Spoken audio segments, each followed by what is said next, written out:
காவிரி நதிநீர் பங்கீட்லேயும் சரி, மேகதாது அணை கட்டுற முயற்சிகளை தடுக்கிறதுலையும் சரி, தமிழ்நாட்டோட உரிமையை நம்ம அரசு கொஞ்சம் கூட விட்டு தரவே தராது.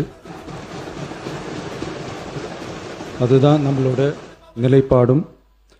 அதே நேரத்தில் கர்நாடகாவில் சில அணைகள் கட்ட ஆரம்பித்ததை பற்றியும் இதே அவையில் 1969 ஒரு விவாதம் நடந்திருக்கு. அப்போது நீர்வளத்துறை அமைச்சராக இருந்தது யார்?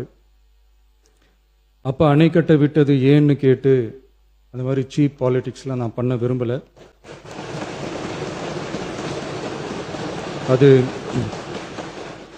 அது நம்ம நோக்கமும் இல்லை. ஏன்னா காவிரி விவகாரத்தை ரொம்ப கவனமாக கையாளணும்.